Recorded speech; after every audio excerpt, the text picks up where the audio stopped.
Our assigned reading from the lectionary today comes from the book of Leviticus, chapter 19. We read verses 1 through 2 and 15 through 18. The Lord spoke to Moses, saying, "Speak to all the congregation of the people of Israel, and say to them, 'You shall be holy, for I, the Lord your God, am holy. You shall not render an unjust judgment. You shall not be partial to the poor or defer to the great. With justice you shall judge your neighbor. You shall not go around as a slanderer among your people, and you shall not profit by the blood of your neighbor. I am the Lord. You shall not hate in your heart any one of your kin. You shall reprove your neighbor, or you will incur guilt yourself. You shall not take vengeance or bear a grudge against any of your people, but you shall love your neighbor as yourself. I am the Lord." Now, the passage that I have just read was edited heavily, not by me, but by the compilers of the Revised Common Lectionary, because the passages from Leviticus, which the lectionary holds at arm's length, in a 3-year cycle, we will read only a few selected verses of Leviticus. And that's something of a relief because there's a lot of Leviticus that I frankly do not want to read from the pulpit. For example, there are 2 long and very graphic chapters on skin disease with recurring words like boil and itch and the color green. And those are not even the most disturbing chapters. Even when it is not disturbing, Leviticus is still very strange. There are clear proscriptions against eating, quote, "winged insects that walk on all fours," which seems to leave the menu pretty much open. There are rules that are strange in a mild sort of way. Don't sow a field with 2 kinds of seed. Don't wear clothing made of 2 kinds of fiber. There are rules that make us cringe. Rules about how one may and may not use one's slaves, or who should or should not be subject to death by stoning. There are pages and pages of rituals. What will be sacrificed, how it will be sacrificed, and what kind of clothing the priest shall wear when the sacrifice is performed. To enter Leviticus is to enter a world that does not look a lot like ours. But looking different is actually the point. The best way to understand Leviticus is as a portrait that a community painted of itself in order to show itself its own identity. The Israelites saw themselves as a distinct people, chosen, set apart by God. And that being the case, they wanted to look different from the cultures around them. They wanted to model themselves instead on the God that they worshiped. They wanted to be holy as God is holy.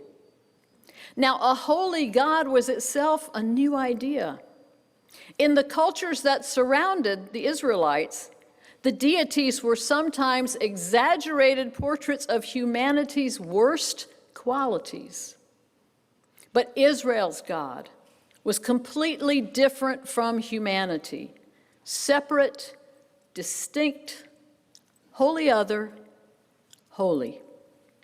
And Israel shall be holy as God is holy. This is the overriding message of Leviticus. For the Israelites, separation was a theological matter, and the Levitical code was a way of living that theology. The lines that painted the community self-portrait were actually a series of boundaries. These boundaries separate the profane from the sacred. They mark where life crosses from the ordinary into the extraordinary. For the Israelites, the boundaries in Leviticus marked where sacred space began.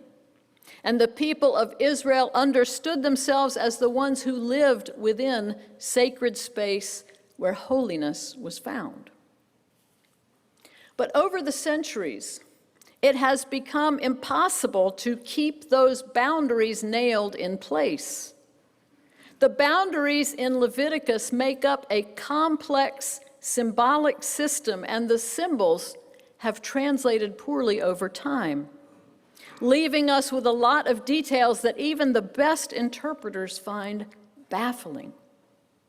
Our God is unchanging, but our symbolic understanding is not, and neither is our moral understanding.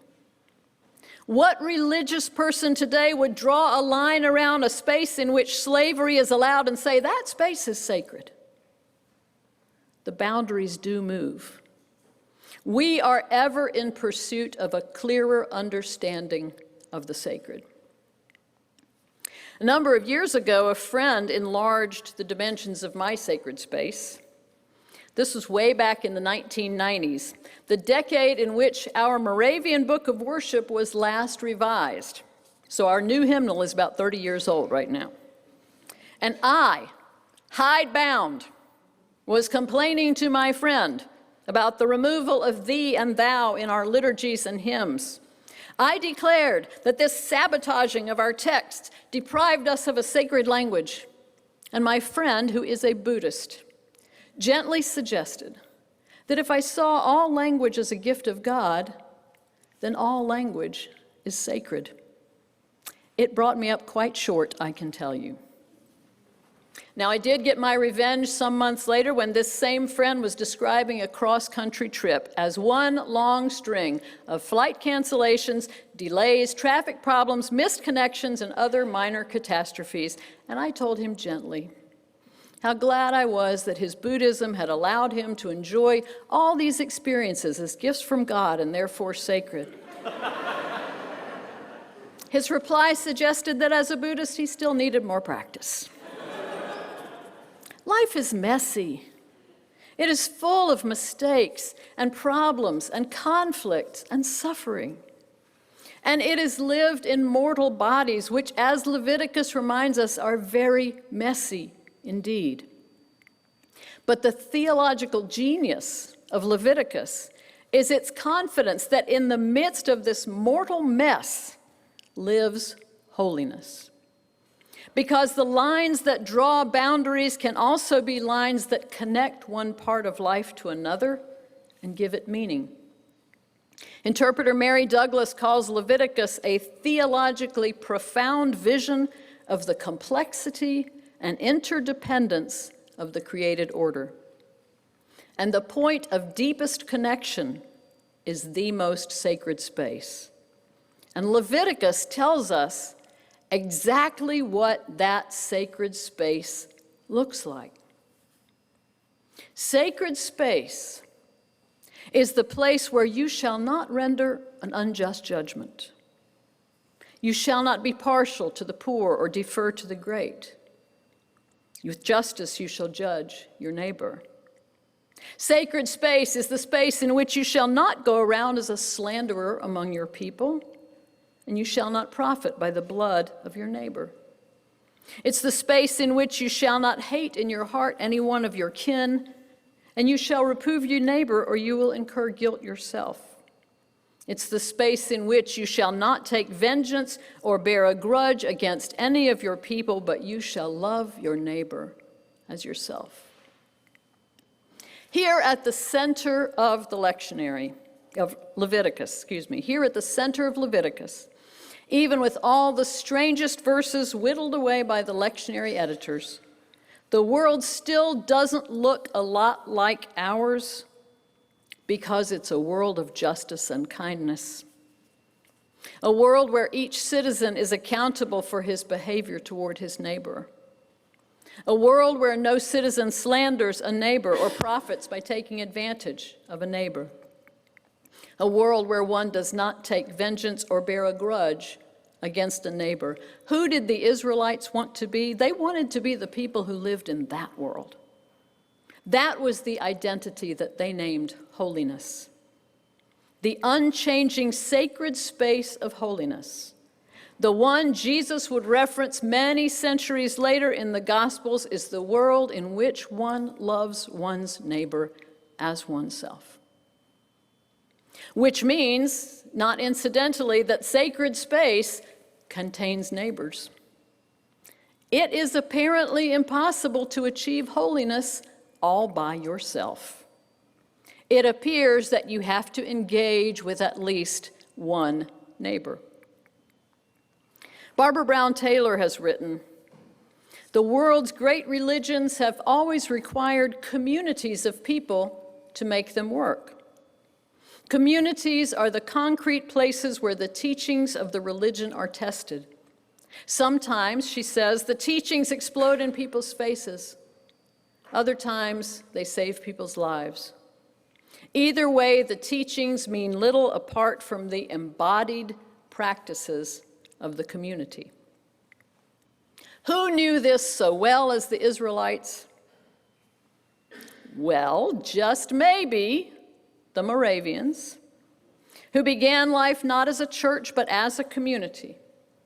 In the winter of 1457-58, a group of young men, hoping to revive the passion of the Czech Reformation, established a community outside the Czech village of Kunwald. There they sought to live out what they called the law of Christ, which, like all of the law and the prophets, could be summed up as love your neighbor. 270 years later, when the people of Herrnhut signed the brotherly agreement, they were moved by something like the impulse that created Leviticus. They wanted to create an identity as a holy community. And for the residents of Herrnhut, that meant living out the teachings of Christ together. Who did the people of Herrnhut want to be? They wanted to be the people who lived in that world. The brotherly agreement was the self-portrait of the community that our ancestors wanted to be. Leviticus does not describe individual holiness because there is no such thing. Leviticus describes a series of relationships that happen in community, and relationships are the stuff of which holiness is made. When you love your neighbor, you feel what your neighbor is feeling. If even for one moment you feel what another person is feeling, if even for one moment you are stirred to compassion, if even for one moment your instincts kick in and prompt you to care for that person as you would care for yourself, then at that moment, writes Barbara Brown Taylor, you understand what it means to die to yourself. This can be as frightening as it is liberating. It may be the only real spiritual discipline there is. When in loving neighbor we die to ourselves, the boundaries between us dissolve. And if God is in the other person whom you are loving as yourself, then so also do the boundaries dissolve between yourself and God. And that is the experience of divine union, in which we see not only beyond ourselves, but beyond the brokenness of the world, and glimpse for a moment God's wholeness, which contains even us. I said that the Israelites named their identity holiness, but of course that is incorrect because the Israelites did not speak English. But our word, holy, comes from a Middle English word, Hege, which simply means whole. When we say God is holy, we are really just saying that God is whole. In a theology of separation, what makes God so distinct is God's wholeness, unbroken, unblemished, not missing any pieces.